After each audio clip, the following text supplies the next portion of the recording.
Today from the global lane, 10 years of war, death, and devastation. Syrians still crying out for help. People are losing hope.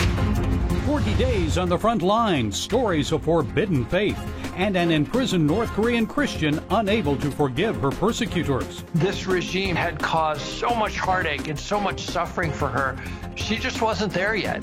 Sweeping reforms, unfair to the blue? The U.S. House approves the George Floyd Justice in Policing Act. Imagine what you would feel like if we, punished a collective group for the sins of one member. And it's all right here on the global lane. 10 years have now passed since the Arab Spring transformed into war in Syria.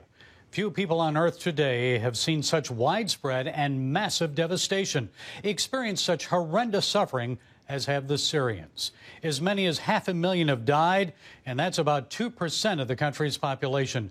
More than half of Syria's 20 million people are either internally displaced or are living in other countries as refugees.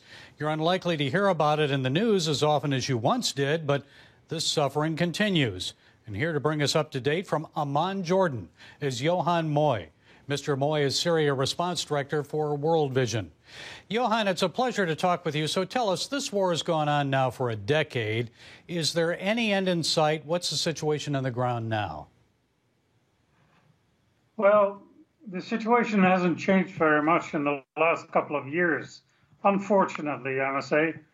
To some extent, the conflict has become more complicated as more nations are involved and more people are displaced. So after the many people who left the country a couple of years ago, the internal displacement still continues, and most people have fled to the north, in the northwest of Syria, where World Vision is trying to help us as good as we can.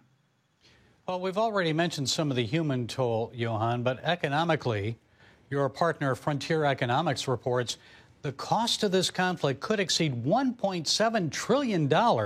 That's in today's money by 2035, and that's unheard of. What does that mean for Syria and its people? Well, it means that Syria, that was almost like a middle-income country, has really gone from bad to worse. The economy has totally collapsed. Most people have hardly sufficient to eat. Children, 30% of the children do not get any schooling whatsoever. And a whole generation is actually growing up in a war situation. So beside the economic disaster for the country, it is also a generation that is almost lost for its future. And yet, we hope for better times, definitely. Well, back to that human toll and the children. I know World Vision reports the toll on children goes far beyond, as you mentioned, just their daily nutritional needs. Many of those kids lack education. They suffer from war trauma, PTSD. Their overall life expectancy has been reduced by 13 years.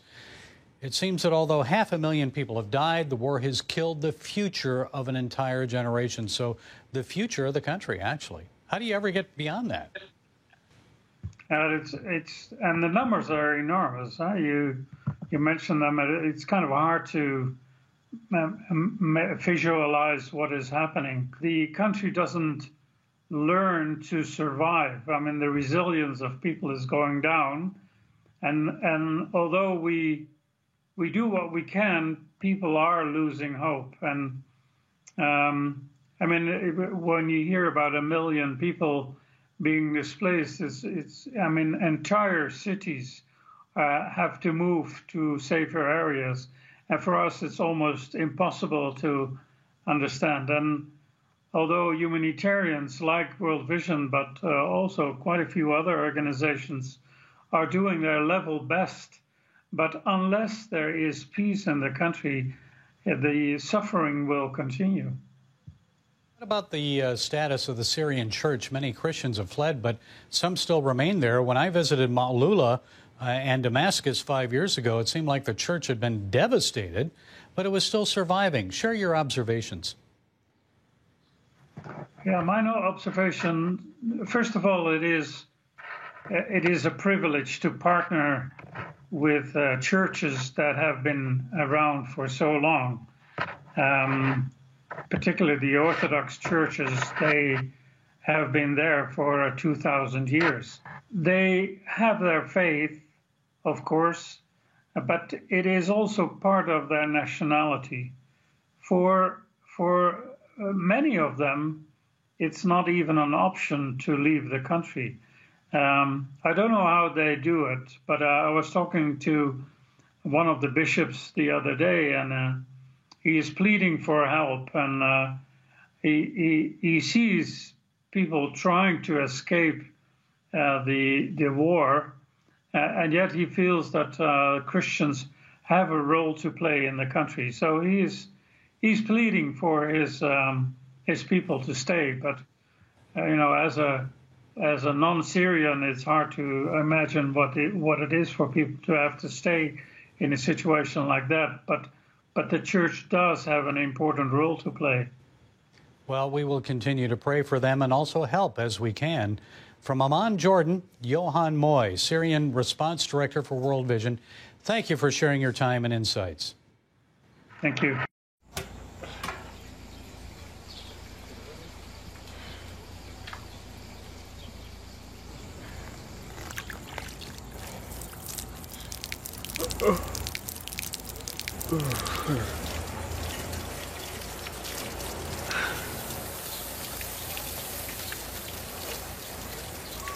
Life is better with a good night's sleep.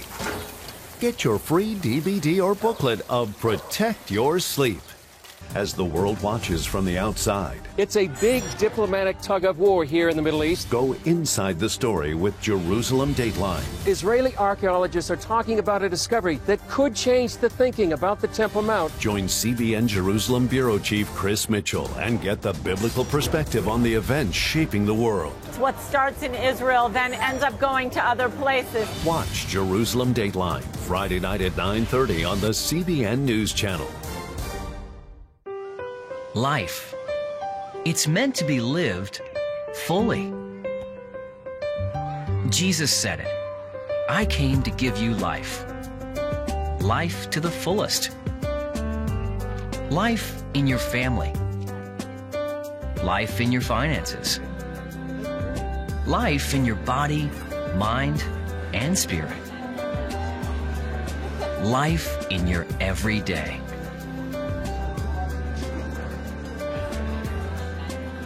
At CBN.com, we're taking what Jesus said seriously. We're here to help you discover life. Life. Live it fully. CBN.com.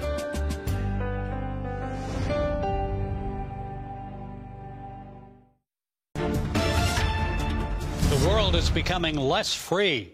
That according to the latest global freedom survey by Freedom House. And if you follow the news regularly, you know that the persecution of Christians worldwide is on the upswing. Our next guest knows a lot about it. He's traveled to restricted and hostile countries for the Voice of the Martyrs for more than 20 years. Todd Nettleton is the host of VOM Radio, author of the new VOM book, When Faith is Forbidden.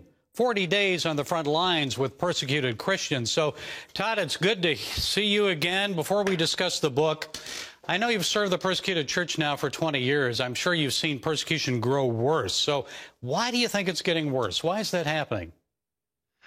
You know, I think part of the answer to that question is actually good news. And the reason that persecution is increasing in many places is because the church is growing. There are more Christians in the Middle East. There are more Christians in China, which means there are more potential targets for persecution. So, yes, persecution is increasing, but in part, at least, that's actually good news because it represents the growth of the church. So let's begin with those detailed in 5 chapters of your book, Turkey, the Malatya martyrs. Now, next month, it'll be 14 years since the death of those 3 Christians. Now, there are 2 Turks and a German. Remind us what happened to them, Todd, and what did you learn from meeting with their families? Well, as you say, 2 Turks and a German Christian were killed in the offices of a Christian publishing house there in Malatya in central Turkey. The 5 guys who committed the murders had posed as seekers. And in fact, 2 of them had visited the church. They had met with the pastor. They'd asked questions indicating, hey, we want to know more about Jesus. We want to know more about being a Christian. All of that was a ruse in order to set up a meeting at the Christian publishing house where they showed up with ropes and knives, and they killed our 3 brothers. I had the chance to be in Turkey just 7 weeks after those killings and got to meet numerous people involved in the story. I met the 2 widows from the 2 martyrs who had been married. I met the fiance of the 3rd martyr who was engaged at the time of his death. What I came away with was just the faithfulness of God and the amazing courage, particularly of the 2 widows. Just 24 hours after their husbands were killed, they were on national television in Turkey forgiving the men who had killed their husbands, offering forgiveness, literally echoing the words of Christ on the cross, Father, forgive them, for they don't know what they're doing. A Muslim journalist in Turkey said those 2 ladies, by offering forgiveness, did more for Christianity in Turkey than 1,000 missionaries could have done in 1,000 years. That's the impact of the forgiveness, and I think that's part of the reason that that story has so impacted and so stayed with me all these years. And I'm always amazed at the attitude of Christians who have been in prison for their faith. You feature quite a few in the book, but tell us about Mrs. Choi, the woman from North Korea, and what she told you about her time in the Gulag there. You know, Mrs. Choi had just an incredibly sad story, and it was hard to sit with her and listen to the suffering that she had had. One of the amazing things about Mrs. Choi's story, her husband was in the Communist Party in North Korea. He was a person of some influence, and so at the end of her trial, her first trial, she was actually found innocent. The judge said, you're innocent. These charges have no merit. You can go. Well, the Communist Party, the North Korean, the regime there, they couldn't allow that to stay. So they quickly said, oh, wait a minute, we're going to have a redo. We're going to have another trial. This time, before she was taken to the trial, Mrs. Choi was beaten so severely that she couldn't even speak at the trial. She couldn't even talk in her own defense. And of course, this time the regime got the verdict that they wanted. She was found guilty and sent off to prison. Like our sisters in Turkey, the Christians we meet have already come to the point of forgiveness. They've been able to say, you know, through the power of the Holy Spirit, I forgive my persecutors. Sister Choi wasn't there yet. I think one of the things that helps us to do is it helps us pray for Christians who are in that spot. They've been persecuted and they're trying to forgive, but they're not there yet. And we can pray that the Holy Spirit will empower them to come to that point of saying, I forgive even the people who persecuted me. You're among the first to interview our mutual friend from the Czech Republic, Peter Jacek. He was in prison for 15 months with ISIS jihadists in Sudan. You've known Peter for a long time, so have I. You were surprised, though, when you met him shortly after his release. Why was that? We wondered, as I went to Czech Republic to meet with him after his release, what's going to be left? What's going to have happened to Peter? How is Peter going to be in comparison to the Peter that we used to know before prison, before being in a cell with ISIS fighters? And I came back from Czech Republic and I told my wife, he's the same Peter. He just loves Jesus more now. Somehow that 14 months in prison had actually strengthened his love for Christ and deepened his love for Christ. And so I came back and said, he's the same Peter, but he loves Jesus even more now than he did before. A lot of great stories, loving Jesus more. Okay, the book is When Faith is Forbidden, 40 Days on the Front Lines with Persecuted Christians. I saw the book on Amazon. Where else can people get it, Todd? It's available wherever you buy books. It is published by Moody Publishers. We have links to different retailers at whenfaithisforbidden.com. So you can find links to wherever you'd like to buy it, whenfaithisforbidden.com. Okay, Todd Nettleton, congratulations on the book, and thanks for sharing. Thank you, Gary. It's always fun to talk to you. Are you suffering from feeling tired or worn out during the day? Can you not turn off your brain at night? You are not alone.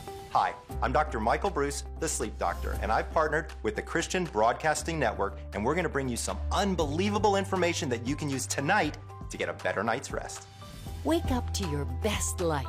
Call 1-800-700-7000 or go to cbn.com to get your free copy of Protect Your Sleep today. Nutrition, exercise, essential oils, weight loss, and more.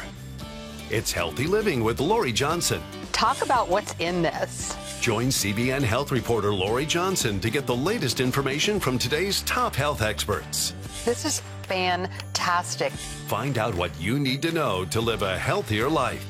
Watch Healthy Living, Tuesday night at 9:30. Woohoo! Hi, Superbook fans. Here's something else you'll love. Whoa! It's the new Superbook Bible app. It's packed with games, activities, and Superbook episodes that you can watch for free. Oh, no! There's trivia, a fun daily devotional, and answers to your Bible questions. Plus, an easy-to-understand Bible the whole family will enjoy. You can even create your own Superbook character. Ta-da! Whoa! Millsburg Falls man, come and... Sorry, pardon me. Sorry, excuse me. Ouch! Are you getting this? Earn super points to win daily prizes, too. And so much more! Time to get back to my adventures. See you soon! It's the new Superbook Bible app. Free downloads on iTunes, Google Play, and Amazon. Understaffed, insufficiently equipped, and inadequately trained. Those are the main conclusions of a report released this week on Capitol Hill security in the aftermath of the January 6th riot. Among the recommendations, adding body cameras, improved intelligence coordination, and increasing the size of the Capitol Hill police force. This comes on the heels of police reform legislation passed by the U.S. House of Representatives called the George Floyd Justice and Policing Act. Well, joining us to explain more is Randy Peterson. Mr. Peterson is senior researcher of the Policing Initiative at the Texas Public Policy Foundation. Randy, thank you for being with us. So first, let's just discuss this report in general. What do you think of retired Army General Honore's recommendations?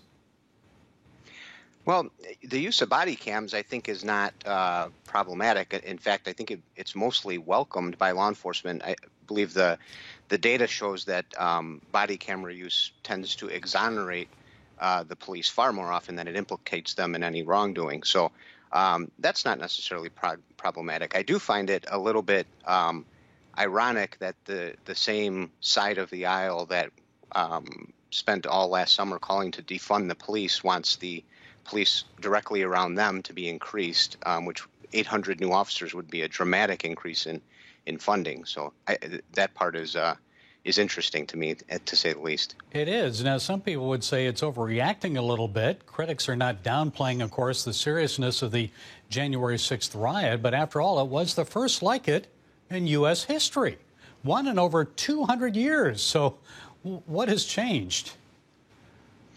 Well, what has changed is that it's opportunistic for one side to point out the rioting on the other side.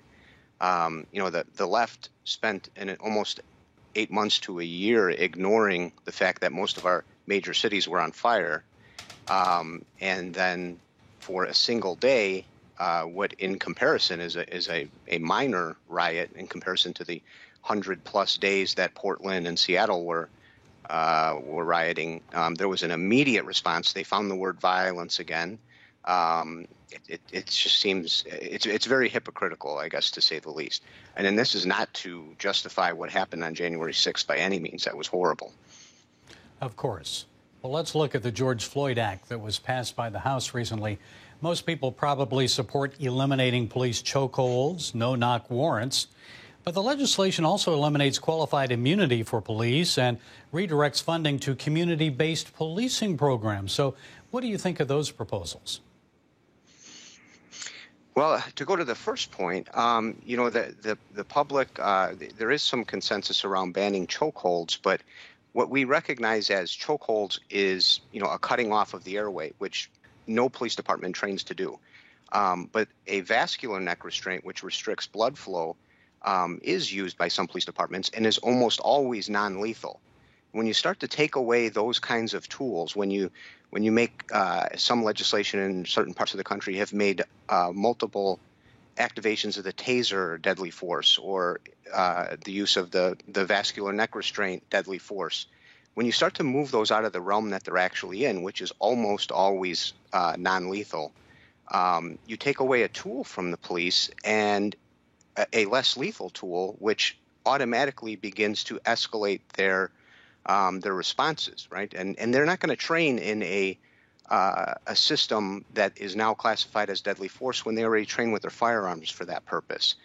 So you've really taken away a tool that can be life-saving and placed it into an arena that it doesn't belong. So that's one part. But the qualified immunity portion is very concerning. I mean, if you look at the language they put in there, it's not even a defense if the officer's acting in good faith.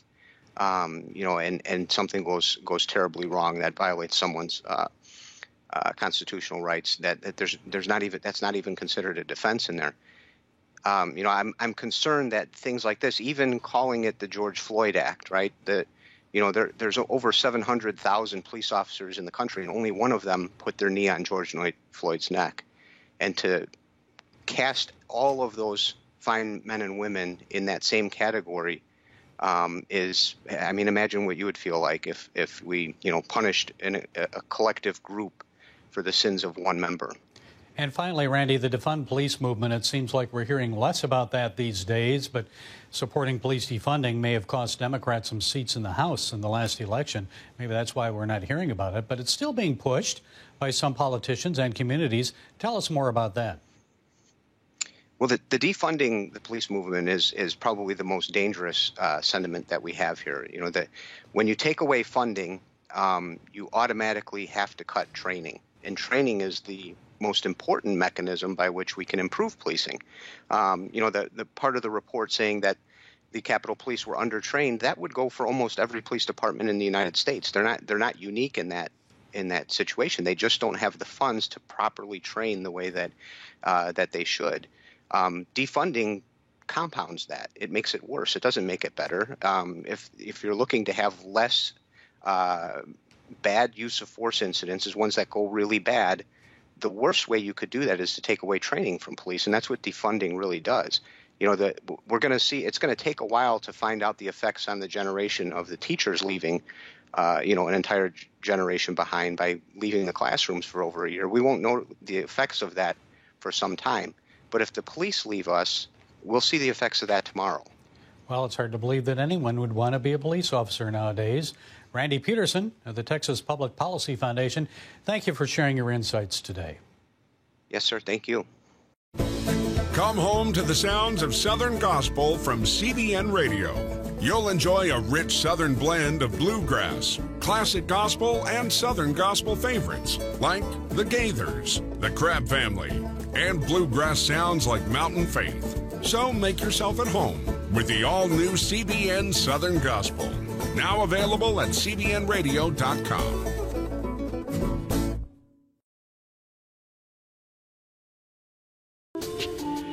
It's about the competition. I kind of put that pressure on myself, and I think people had expectations. It's about overcoming. We use this phrase all the time: keep chopping, keep practicing hard. It's about going the distance. I think as a father, it's my job, to lead. Just be the best husband and father I can be. Watch Going the Distance with Sean Brown Saturday night at 7:30 on the CBN News Channel. Remember for a moment what it was like to be a child. You believed every story you were told. You saw a world full of endless possibilities. What stories will the world's orphaned and at-risk children believe? We believe the Bible tells the only story truly worth believing. We believe that every child should have the opportunity to dream.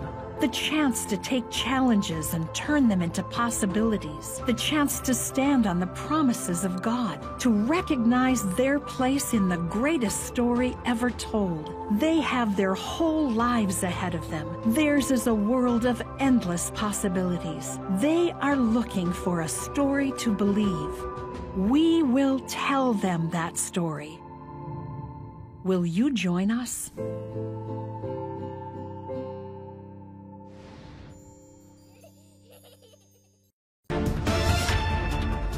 When they run for office, many politicians promise voters they'll deliver full transparency in government.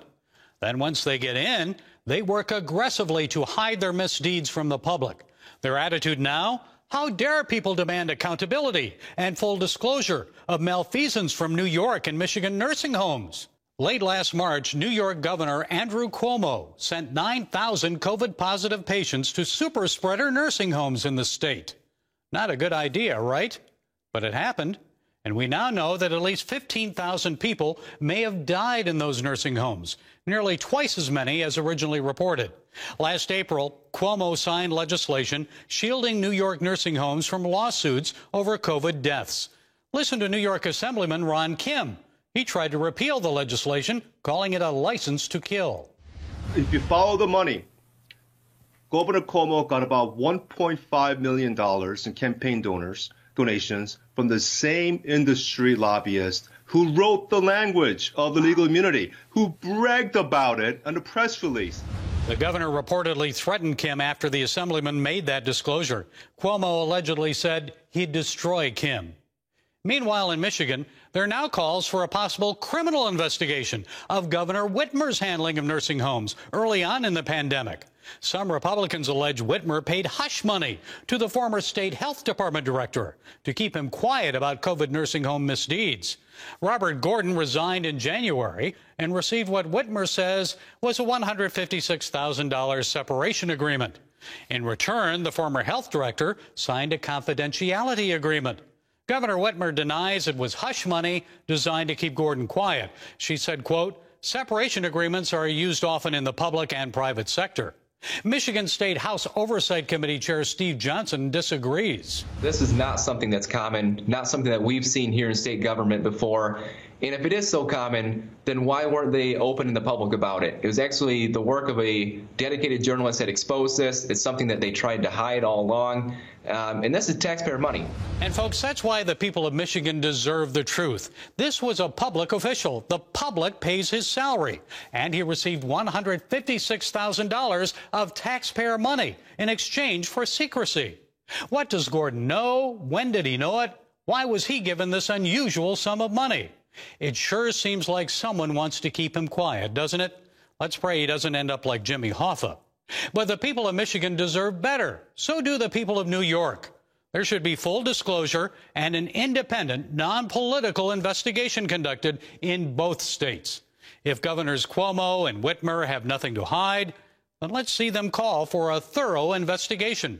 Utterances on the campaign trail advocating transparent government need to be more than empty promises. It's time to get at the truth. And promises made, promises kept. Well, that's it today from the Global Lane. Be sure to follow us on Facebook, iTunes, SoundCloud, YouTube, MeWe, Parler, and Twitter. And until next time, be blessed.